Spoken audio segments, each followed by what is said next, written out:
Buenos días a todos. Esta es como la tercera bienvenida al evento, quiero agradecer porque estén acá, porque hagan parte de este primer simposio de cuidado respiratorio que está entregando la Clínica Cardiovid. Y nada, espero disfruten mucho de este espacio. Entonces, como dijo Olga, ¿cómo elegir la cánula de traqueostomía adecuada? Declaro que no tengo ningún conflicto de interés. La traqueostomía es un procedimiento quirúrgico, uno de los más antiguos, con una finalidad ya sea terapéutica o de manera electiva. Fue descrita por primera vez hace aproximadamente 3.500 años. Y a pesar de que es un procedimiento quirúrgico que se nos ha hecho muy común en nuestros quehaceres, nos ha presentado muchos desafíos en el quehacer, en el mismo procedimiento como tal, y sobre todo por las limitaciones anatómicas que presenta cada paciente en particular, ¿cierto? Ya sea dependiendo de su complejidad y todas las complicaciones que se puedan presentar durante el procedimiento. Acá entonces quise agrupar las indicaciones porque en sí son muchas, pero las quise agrupar en 4 grandes grupos. Tenemos la protección de la vía aérea.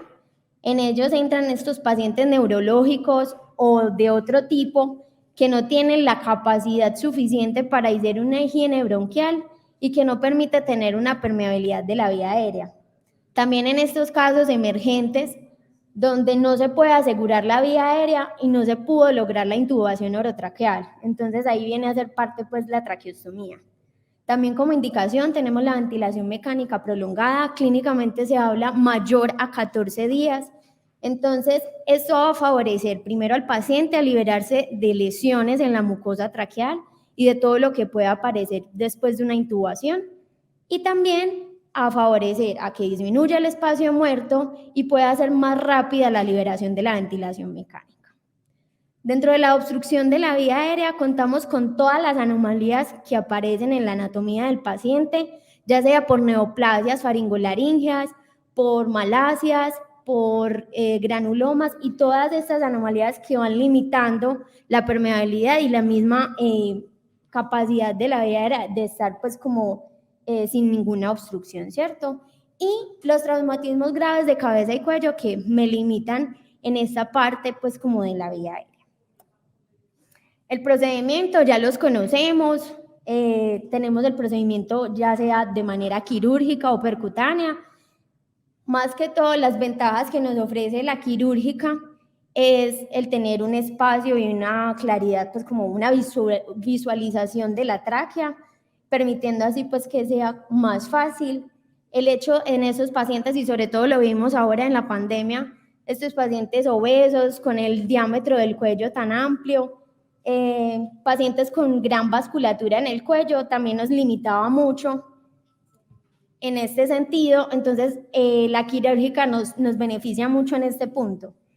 Y la traqueostomía percutánea por su facilidad, por no ser tan invasiva y por ser el hecho de no ser tan invasiva, pues disminuye los riesgos de infección como tal, ¿cierto? Entonces, acá les muestro unas consideraciones muy importantes a tener en cuenta. Cuando ya se decide por fin tener como la traqueostomía, entonces lo quise limitar como en 6 puntos claves para tener en cuenta al momento de realizar la traqueostomía. El principal es que si mi paciente está en ventilación mecánica, yo debo saber o debo estimar aproximadamente el tiempo estimado que él va a estar en ventilación, ¿cierto? Es un paciente que viene despertando, es un paciente neurológico, entonces más o menos como saber ese tiempo aproximado para yo poder hacer una elección o aproximarme a esa elección de la cánula de traqueostomía. Hay pacientes que no requieren la traqueostomía, como lo dije en las indicaciones, de ventilación mecánica, que se le hizo la traqueostomía por otro fin, una obstrucción o algo. Entonces, yo con ese paciente quiero una meta de fonación a largo o a corto plazo, o de verdad el paciente no se va a ofrecer de la fonación, ¿cierto? La capacidad de defender la vía aérea es muy importante también, porque con esto voy a saber las características que necesito. Si el paciente es capaz de tener la permeabilidad de la vía aérea, si es capaz de realizar la higiene bronquial adecuadamente, entonces también es un punto muy importante. Cuando estamos con estos pacientes en liberación de la ventilación mecánica, digamos que ya está en un despertar, que estamos en proceso de rehabilitación, yo voy a determinar qué tiempos voy a estar con él en la ventilación mecánica. Es decir, yo voy a estar con un programa de liberación, es decir, por tiempos, o en el día va a estar fuera de la ventilación, con un oxígeno, con un tubo en T, y en la noche le voy a brindar esa presión positiva, ¿cierto? Muy importante lo de la rehabilitación, temprana, si va a ser requerimiento a corto o a largo plazo, porque ustedes saben que el paciente inmediatamente se realiza la cánula de traqueostomía, se beneficia mucho de esta para la rehabilitación, es más fácil para su movilidad, para empezar como a hacer la dentación, todo esto, ¿cierto? Y cuando ya definimos que es una cánula de traqueostomía que va a ir a largo plazo, que el paciente se va a ir con esa para la casa, lo más importante es qué capacidad tiene la familiar de brindarle unos cuidados seguros al cuidado de la traqueostomía al paciente. Yo creo que la pandemia nos dejó muchas enseñanzas. Nunca, pues yo apenas empecé mi vida laboral, la pandemia fue como la prueba de fuego, y nos enseñó que el cuidado del familiar en el paciente es muy importante, porque por X o por Y motivo el paciente volvía a la clínica, porque le van a hacer un procedimiento quirúrgico, porque quieren evaluar la decanulación, y muchas veces o sabíamos esa familia que era puesta a la 10 con los cuidados de la traqueostomía, o que era muy deficiente y que por eso no había podido pues como evolucionar en eso, infecciones a repetición y todo eso. Entonces es como uno de los puntos muy importantes que debemos tener en cuenta. Entonces quise hacer este diagrama para mostrar los pasos para elegir la cánula de traqueostomía. Hay unas variables que son propias del paciente, ¿cierto? Que nosotros no podemos cambiar, porque sea por sus diferencias anatómicas, en eso influye la edad, la talla, el peso, ¿cierto? Entonces, eso nos van a determinar qué cánula elegir. Y tenemos otras que son las características de la cánula y todo lo que nos ofrece. Entonces, dentro de la longitud, sabemos que la cánula debe estar posicionada a 2 centímetros de carina aproximadamente. Esto es para evitar lesiones en la vía aérea, permitir que haya una buena ventilación y sobre todo no producir esa hiperreactividad, ¿cierto? Porque empiezan con ese reflejo de oxígeno más aumentado, entonces hay que disminuir esto, ¿cierto? La curvatura también es muy importante, saber la curvatura y cómo la placa se va a adaptar el cuello, porque eso también nos influye en eso, en cuidar la mucosa traqueal del paciente y así evitar pues como lesiones en la vía aérea. Saber si la voy a elegir con o sin balón, lo que hablaba ahorita. ¿Va a recibir ventilación mecánica? No, es que el paciente no está en ventilación mecánica, entonces, ¿por qué la voy a poner con balón? ¿Es un paciente que se broncoaspira fácilmente o no? Con o sin endocánula. Ya yo creo que de acuerdo a la experiencia y como a lo que uno quiera elegir, pues la elige con o sin endocánula, pero preferiblemente con endocánula, ¿cierto? O hablo desde mi opinión y de la experiencia, siempre es mejor con el alma interna, porque nos favorece a mantenerla permeable y a evitar todas estas obstrucciones por tapones de moco o por X cosas que nos limitan la vía aérea del paciente, ¿cierto? Y por último, tener en cuenta también el diámetro. La idea es que no ocupe más del 60% de la tráquea, ¿cierto? Por lo mismo, porque haya una buena fuga aérea cuando el paciente está en rehabilitación, para que no entorpezca la ventilación y sobre todo por lo mismo de los cuidados de las lesiones que puedan provocar en tráquea. Cánulas de traqueostomía, conocemos muchas, hay mucha variedad, las casas comerciales nos entregan variedad de cánulas. Es importante saber el material, casi todas ya pues vienen en PVC, con ese material que son, o de silicona, perdón, que son como para ayudarle al paciente a que sea como más más amigables con ellos, ¿cierto? De todas maneras es un cuerpo extraño en el paciente y es difícil acostumbrarse a esto. Y también es muy importante saber que hay unas medidas estándar, que estamos guiadas por la ISO o por la Jackson y que nos dicen, por eso está en la 6, la 7, la 8, y eso es de acuerdo pues como lo que yo decía, las variables como tales que tiene el paciente en su anatomía. Entonces, dentro de las cánulas de traqueostomía, las agrupé por cánulas de traqueostomía con balón. Entonces, lo que he venido diciendo, paciente crítico en ventilación mecánica, debo tener un balón para favorecerle la ventilación al paciente, para no presentar fugas y que se pueda hacer esa ventilación adecuada. También en proceso de rehabilitación, todavía no tengo la vía aérea segura, entonces es muy importante. La rehabilitación en cuanto a la parte de la fonación, perdón, de la deglución, porque hay pacientes que se broncoaspiran fácilmente después de haber estado por tiempo prolongado en ventilación mecánica, se perdieron todas estas funciones, entonces es muy importante tenerlo en cuenta. Y además por el requerimiento de presión positiva, indefinidamente, pacientes que se nos van para la casita con ventilación mecánica, entonces también es importante. Bueno, dentro de las cánulas de traqueostomía sin balón, ya son pacientes que son crónicos, pero que requieren de vía aérea artificial.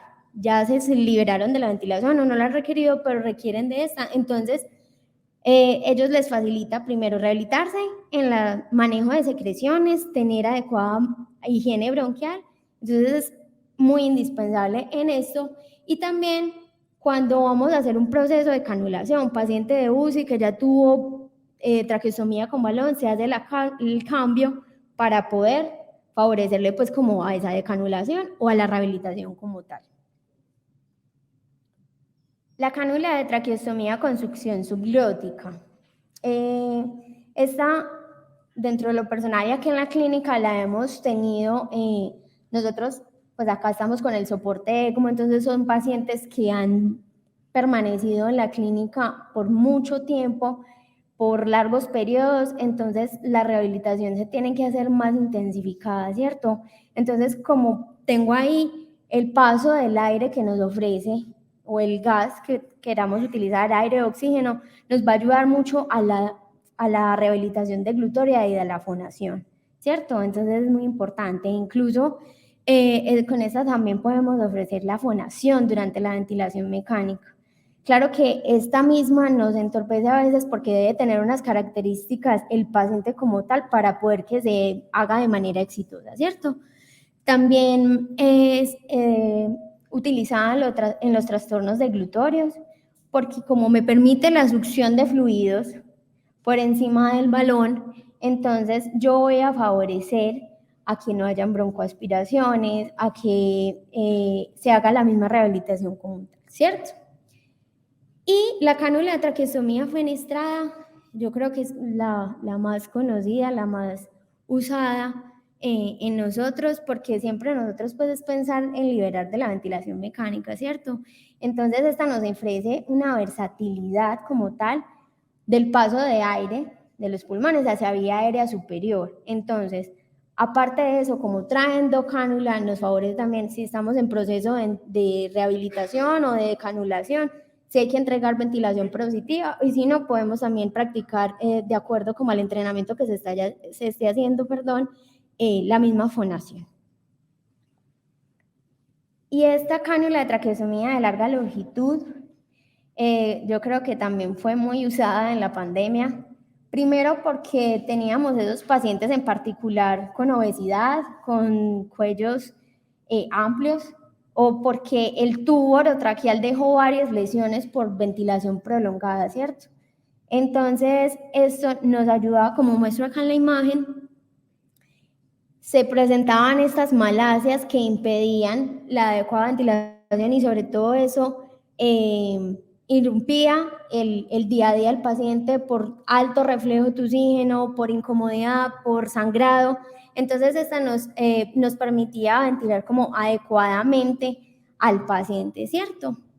Y además, no sé si a ustedes también les pasó, pacientes con parámetros altísimos en la ventilación mecánica, casi que la misma presión nos hacía fugar, o sea, nos movía la traqueostomía de la misma presión que había en la vía aérea, entonces nos favorecía en la ventilación mecánica y por ese motivo teníamos que usar este tipo de traqueostomías para poder mantener ese sello adecuado de la vía aérea.